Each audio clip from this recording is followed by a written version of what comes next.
Hello बच्चों, कैसे हो आप सब। आई होप अच्छे होंगे, स्वस्थ होंगे और अपनी पढ़ाई को अच्छे से एंजॉय कर रहे होंगे। तो मैं मिसेस पूजा राठी आपका वेलकम करती हूँ आपके अपने यूट्यूब चैनल हिंदी गुरु में। तो बेटा आज की जो वीडियो है वो मैं लेके आई हूँ 12th क्लास के बच्चों के लिए। उनकी जो थर्ड बुक है अभिव्यक्ति और माध्यम।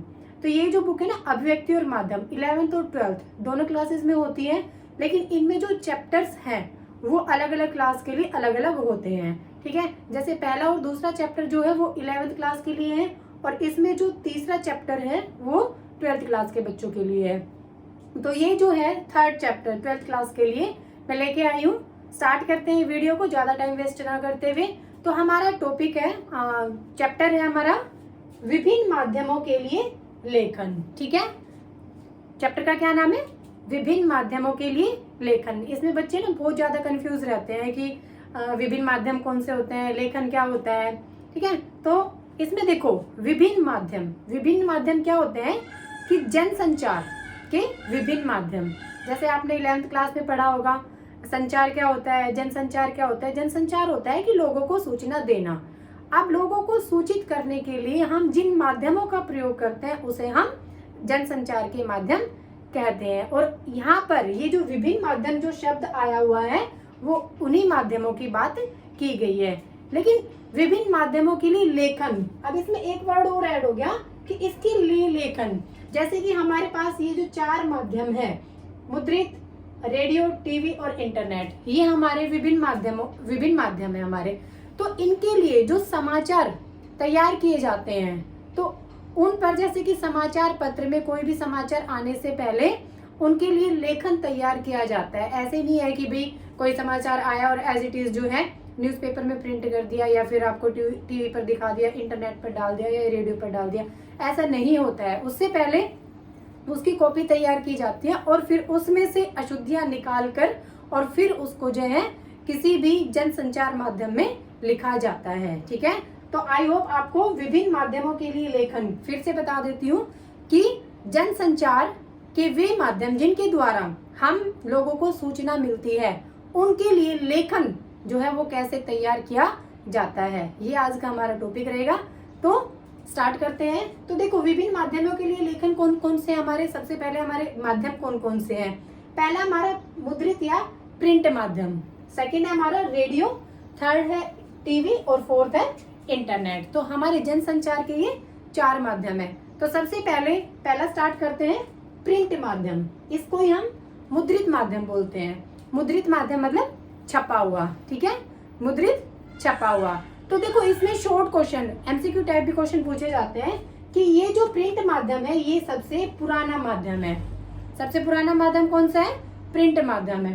दूसरा, इसकी शुरुआत जो हमारा प्रिंट माध्यम है इसकी शुरुआत सबसे पहले चीन में हुई थी। कहाँ हुई थी? चीन में हुई थी। और किसने की थी?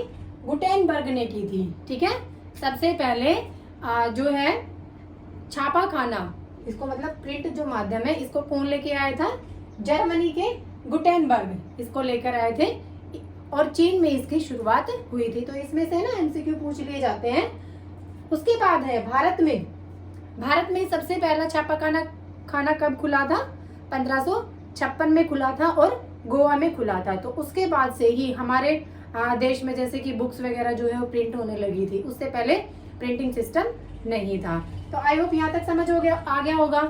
अब देखो जो हमारे जनसंचार के माध्यम है उनमें कुछ खूबियां भी हैं और कुछ खामियां भी हैं, मतलब कुछ अच्छाई भी है और कुछ बुराई भी है। तो सबसे पहले हम पढ़ते हैं प्रिंट माध्यम की विशेषताएं, इसकी खूबियां और खामियां। दोनों को मैं ना एक साथ पढ़ा देती हूँ। इसमें जो है वीडियो भी ज्यादा लॉन्ग नहीं हो पाएगी और आपको कॉन्सेप्ट भी अच्छे से क्लियर हो जाएगा। जैसे मान लो क्वेश्चन आपके एग्जाम में क्वेश्चन पूछ लिया जाए कि इनकी कमी और जो है विशेषताएं बताए तो आपको इजीली कर सकते हो। ठीक है, देखो जो प्रिंट माध्यम है उसकी विशेषताएं क्या क्या है। तो देखो पहला क्या है कि इसमें लिखे हुए शब्द जो है स्थायी होते हैं। ठीक है, इनमें जो लिखे हुए शब्द होते हैं वो स्थायी होते हैं और लिखे हुए शब्दों को अनेक बार पढ़ सकते हैं।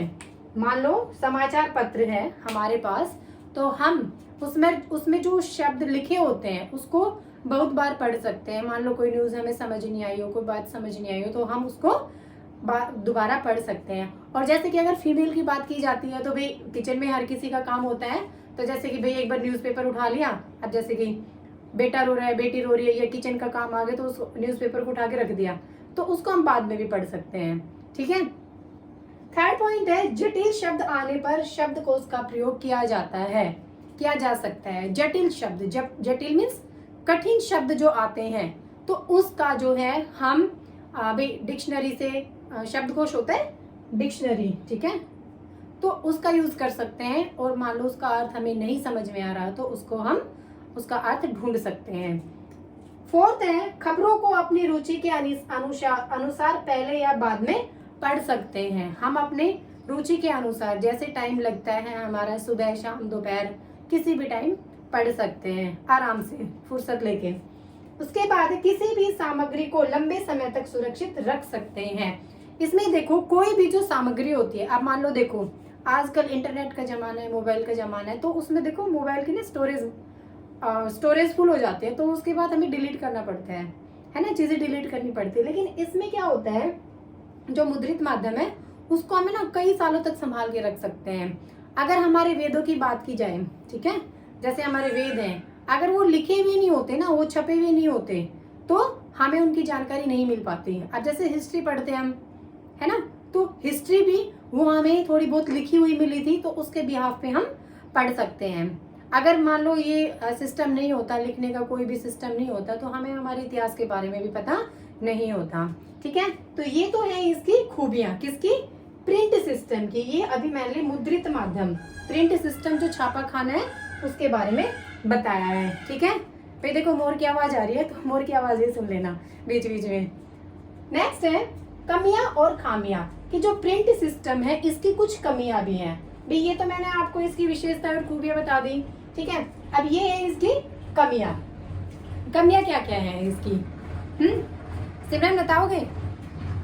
अच्छा नहीं, चलो कोई बात नहीं, मैं बता देती हूँ। देखो कमियां क्या क्या है इसकी। अनपढ़ लोगों के लिए अनुपयोगी है, उपयोगी नहीं है। ये जो अनपढ़ लोग हैं वो इसको नहीं पढ़ सकते हैं, इनके लिए ये कोई भी काम का नहीं है। सेकंड है, अन्य माध्यमों की भांति तुरंत घटी घटना की जानकारी नहीं देता है। हाँ भी, इसमें देखो ये जो है जैसे कोई घटना अभी घट रही है, तो हम उसकी जो खबर है वो 24 घंटे बाद मिलती है, उसी टाइम पे हमें इसकी ये जो है हमें खबर नहीं देता है। ठीक है। थर्ड है, स्थान सीमा भी होती है। देखो जो है ना न्यूज़पेपर, जो हमारे समाचार पत्र होते हैं, उसमें हर चीज के लिए ना स्थान सीमा फिक्स की जाती है कि भाई आपकी जो न्यूज है वो इतने में, इतने स्पेस में लिखा जाएगा। ठीक है, जैसे कि मान लो भी अलग अलग जो है ये खेल संबंधित विभाग जो होते हैं वो न्यूज लेके आते हैं, कृषि विभाग न्यूज लेके आते हैं, तो उनको जैसे आलेख होते हैं, लेख होते हैं, स्तंभ लेख होते हैं, इन सभी को समाचार जो पत्र होता है उसकी स्थान सीमा होती है, स्थान सीमा। ठीक है, जैसे कि भाई मान लो कोई न्यूज आपको 50 शब्दों में लिखनी है, 30 शब्दों में लिखनी है, 100 शब्दों में लिखनी है, ठीक है, तो उसके लिए इनका जो स्पेस फिक्स होता है। ठीक है। उसके बाद है, किसी भी खबर को प्रकाशित करने के लिए डेडलाइन, समय सीमा होती है। डेडलाइन होती है भाई समय सीमा। ठीक है, किसी भी, देखो इसको समझो, किसी भी खबर को प्रकाशित करने के लिए डेडलाइन होती है, समय सीमा होती है। हाँ भी देखो जो न्यूज़पेपर है उसका डिसएडवांटेज क्या है कि इसमें अगर कोई भी खबर प्रकाशित करनी होती है तो उसकी एक समय सीमा होती है। मतलब जो कल के न्यूज़ पेपर में जो खबर आएगी, ठीक है, मान लो आज 16 सितंबर है, ठीक है, और कल 17 सितंबर की जो न्यूज़ आएगी वो 16 सितंबर के 12 बजे तक की न्यूज़ रहेगी। 12 बजे के बाद तक की जो न्यूज़ होगी वो डेडलाइन होगी, उसको प्रकाशित नहीं किया जाता है। ठीक है, तो ये इसकी समय सीमा होती है। उसके बाद है, समाचार पत्र अवधि 24 घंटे, साप्ताहिक या मासिक होते हैं। देखो जो समाचार पत्र की अवधि होती है वो या तो 24 घंटे वाली होती है कि भाई कोई भी खबर 24 घंटे के बाद आएगी, या फिर सप्ताह में एक बार आती है, या फिर महीने में एक बार आती है। तो एक ये इसकी कमी है कि ये मतलब टाइम टू टाइम अपडेट नहीं करता है। इसका 24 घंटे साप्ताहिक या मासिक जो है वो हमें ये इंफॉर्मेशन देता है। ठीक है, आई होप आपको ये फर्स्ट वाला समझ आ गया होगा। सेकंड स्टार्ट करते हैं। सेकंड हमारा रहेगा, सेकंड है हमारा रेडियो। अभी हम रेडियो के बारे में पढ़ेंगे। तो देखो बेटा, रेडियो जो है एक रेखीय माध्यम है। कौन सा माध्यम है? एक रेखीय या एक लीनियर माध्यम है, इसको हम लीनियर भी बोल देते हैं। ठीक है, और ये श्रव्य माध्यम है, मतलब सुनने का है ओनली। ठीक है, और देखो मतलब जो इसमें ना रेडियो में कोई भी खबर छापने के लिए, कोई भी स्टोरी सुनाने के लिए या कोई भी समाचार देने के लिए उल्टा पिरामिड शैली का प्रयोग किया जाता है। ठीक है, उल्टा पिरामिड मतलब इस तरीके से पिरामिड होता है। ठीक है, उल्टा पिरामिड पहले में मतलब इंट्रो, फिर बॉडी, फिर समापन।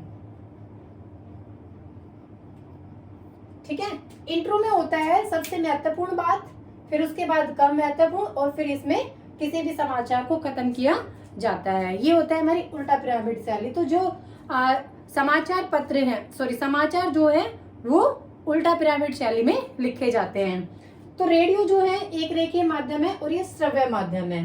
ठीक है, उसके बाद है इसकी खूबियां और खामियां। खूबियां जो हैं, तो देखो खूबियां क्या है कि भाई हमने रेडियो को चला दिया और अपना काम भी कर रहे हैं और सुन भी रहे हैं। ठीक है, ये तो फायदा हो गया है ना, हमारा काम भी हो रहा है और फिर हम समाचार भी सुन रहे हैं। ठीक है, तो चलते फिरते इसको सुन सकते हैं।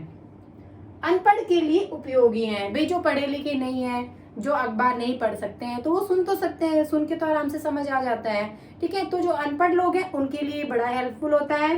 तीसरा है सस्ता माध्यम है। ठीक है, ये सबसे सस्ता माध्यम है। भाई जैसे कि न्यूज़पेपर आपको डेली पे करना पड़ता है उनका। ठीक है, लेकिन रेडियो एक बार ले आओ और फिर डेली न्यूज सुनो फ्री में। एक बार रेडियो का खर्चा होगा, उसके बाद कोई खर्चा नहीं होगा। न्यूज़पेपर में क्या है, आपको डेली के पैसे देने पड़ते हैं। तो ये सबसे सस्ता माध्यम है। फोर्थ है कि इसमें जो भाषा होती है वो सरल, स्पष्ट व सहज होती है और इसमें आम लोगों की भाषा का प्रयोग किया जाता है। जो आमजन बोलते हैं उसी भाषा का प्रयोग किया जाता है। बिल्कुल साधारण और सरल भाषा का प्रयोग किया जाता है। ये तो हो गई भाई इसकी विशेषता, ये इसकी खूबियां हो गई। अब इसकी कमियों को पढ़ते हैं। अब भाई हर चीज है, चाहे वो इंसान है, चाहे कोई वस्तु है, तो उसकी अच्छाई भी होती है और बुराई भी होती है। तो ये हमने इसकी अच्छाइयां पढ़ ली हैं। अब हम इसकी कमियों को पढ़ेंगे। तो देखो कमी क्या है कि दृश्य न होने के कारण समझने में कठिनाई हो सकती है। हाँ भाई देखो, रेडियो में दृश्य नहीं होते हैं, तो इस कारण से हम किसी भी न्यूज को जब पढ़ते हैं तो उसको समझने में हमें प्रॉब्लम हो सकती है। पहली कमी इसकी ये है। सेकंड है, बुलेटिन को आगे पीछे नहीं कर सकते हैं। बुलेटिन का मतलब क्या है कि मान लो कोई भी खबर चल रही है, ठीक है, और मान लो हमें वो समझ ही नहीं आई, तो उस समाचार को हम पीछे नहीं लेके जा सकते। ठीक है, वो जैसे चलता रहता है, हमें वही सुनना पड़ेगा। और जब हम समाचार सुन रहे होते हैं तो हमें वही रहना पड़ता है, हम उसको छोड़ के भी नहीं जा सकते। ठीक है, क्योंकि अगर हम कहीं और चले गए तो समाचार आगे निकल जाता है। ठीक है, और बीच का स्किप हो जाता है। तो इसमें बुलेटिन को आगे पीछे करने की कोई भी सुविधा नहीं होती है। जहां से समाचार चल रहा है हमें वहीं से ही सुनना पड़ता है। ठीक है, उसके बाद है कठिन शब्द समझ न आने पर के कारण शब्दकोश के प्रयोग का समय नहीं होता है। मान लो कोई डिफिकल्ट वर्ड आ गया इसमें, जब हम रेडियो पर समाचार सुन रहे हैं तो कोई भी डिफिकल्ट वर्ड आ गया, ठीक है, तो हमारे पास इतना टाइम नहीं होता है कि हम डिक्शनरी लेके आए या शब्दकोश जिसको हिंदी में बोलते हैं वो लेके आए और उससे फिर फटाफट से वर्ड को ढूंढे और फिर उसका मीनिंग निकाले। इतना टाइम नहीं होता है। अगर हम ये करेंगे तो समाचार आगे निकल जाता है। ठीक है, तो इसमें अगर कोई भी डिफिकल्ट वर्ड होता है तो हम डिक्शनरी का यूज नहीं कर सकते, हमारे पास इतना समय नहीं होता है। लगातार खबर सुनने के कारण खबर न समझ आने की संभावना हो सकती है। इसमें क्या है कि मान लो कि कंटिन्यू खबर चलती रहती है तो उसमें क्या होता है कि ये संभावना रहती है कि कोई खबर हमें समझ ना आए। इसकी संभावना बनी रहती है कि मान लो भाई कोई एक चीज एक बार समझ ना आए, तो न्यूज़पेपर में तो क्या होता है कि हम उसको दोबारा पढ़ ले या तीसरी बार पढ़ ले, लेकिन रेडियो में ऐसा नहीं होता है। अगर हमें वो समझ नहीं आई तो उसमें रेडियो की गलती नहीं है, वो हमारी गलती रहेगी। ठीक है, तो ये इसकी मैंने खूबियां और खामियां दोनों चीजें बता दी हैं। ठीक है, आई होप आपको यहाँ तक समझ आ गया होगा। ठीक है, इसकी दो बचते हैं हमारे, टीवी और इंटरनेट। बेटा टीवी, थर्ड है इसका टीवी। ये जो है दृश्य और श्रव्य दोनों माध्यम है। टीवी को वैसे तो हिंदी में दूरदर्शन बोलते हैं, लेकिन हिंदी भाषा जो है अपने अंदर इंग्लिश वर्ड को भी या और विदेशी भाषाओं के शब्दों को भी ऑब्जर्व करती आ रही है, तो ये इंग्लिश का शब्द है, हिंदी में दूरदर्शन बोलते हैं। तो टीवी जो है दृश्य और श्रव्य दोनों माध्यम, इसको सुना भी जाता है और देखा भी जाता है। खूबियां क्या है, इसकी विशेषताएं क्या है कि इसमें ध्वनि के साथ साथ दृश्यों के माध्यम से आसानी से समझा जा सकता है। देखो टीवी पर क्या है कि दृश्य भी होते हैं और उन दृश्यों के बारे में बताया भी जाता है, तो इस वजह से हम इसको बहुत इजीली समझ सकते हैं। सेकंड है तत्कालीन घटना को तुरंत देखा व सुना जा सकता है। कोई भी घटना घटित हुई है तो उसको टीवी पर तुरंत दिखाया जाता है और वो घटना तुरंत ही हमारे पास पहुंच जाती है। ठीक है।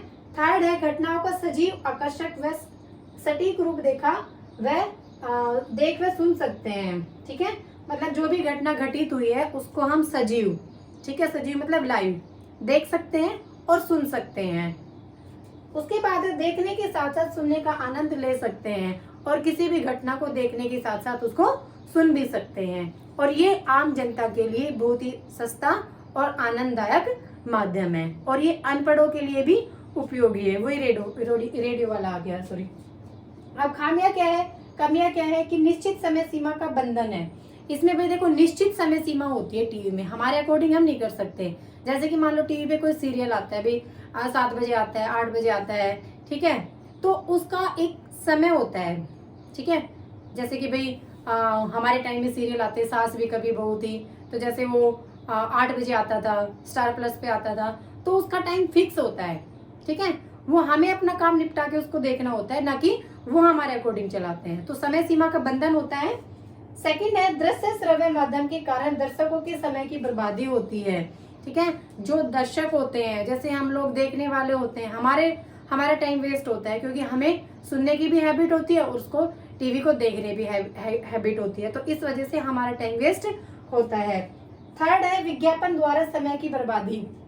आप लोगों ने देखा होगा, टीवी देखते हैं, कोई भी मूवी देखते हैं या सीरियल देखते हैं, तो उसमें बार बार ऐड आती है, तो ऐड आने से हमारा टाइम वेस्ट होता है। ठीक है, ऐड आने के कारण हमारा टाइम वेस्ट होता है, तो विज्ञापन के कारण समय की बर्बादी होती है। फोर्थ है मार काट, अश्लील चित्र देखकर युवा पीढ़ी में, ठीक है, जो यंग एज के बच्चे होते हैं, वो जैसे कि भाई मूवी में देखते हैं, अश्लील जो है चित्र देखते हैं, तस्वीरें देखते हैं, मूवी देखते हैं, उसमें मार काट देखते हैं, तो बच्चों के अंदर वही भावनाएं जागृत होती चली जाती है और इससे हिंसा ज्यादा बढ़ती है। ठीक है, तो ये आपका रहेगा थर्ड, कौन सा, हमारा टीवी के बारे में। अभी हमारा एक रह गया फोर्थ, इंटरनेट।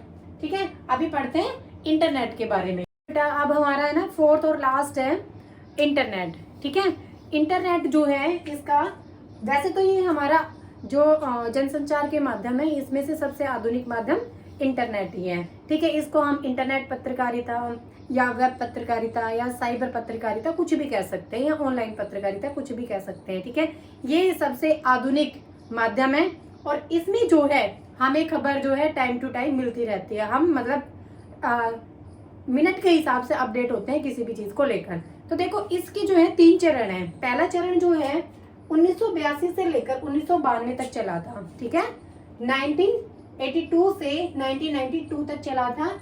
इसका तो दूसरा चरण जो है 1993 से 2001 तक चला था और इसका जो तीसरा चरण है 2002 से लेकर और अब तक जो है इसका तीसरा चरण चल रहा है। ये चरण जो है वो क्यों डिवाइड किए हैं कि इसमें जो है टाइम के अकॉर्डिंग कुछ ना कुछ अपडेट किया जाता है, इसमें कुछ ना कुछ ऐड किया जाता है।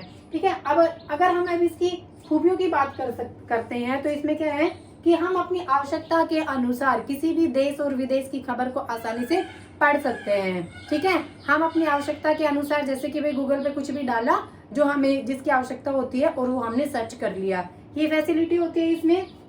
तत्कालीन घटना को तुरंत देखा व सुना जा सकता है। कोई भी घटना जैसे टीवी में दिखाई जाती है तो उसी प्रकार से इंटरनेट की सुविधा से हम किसी भी घटना को तुरंत उसको सुन सकते हैं और देख सकते हैं।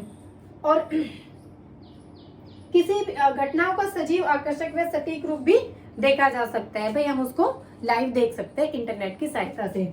फोर्थ क्या है, रिसर्च व शोध कार्य में लाभदायक होता है।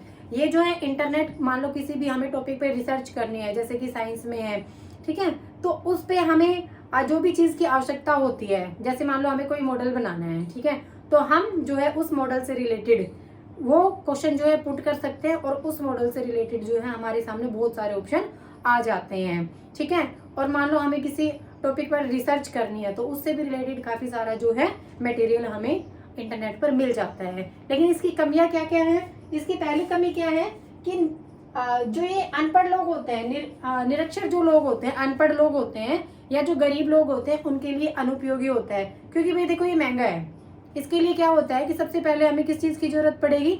एक फोन चाहिए। ठीक है, अब फोन कम से कम 9-10 हजार रुपए का आता है, तो गरीब लोग कहाँ से अफोर्ड करेगा उसको?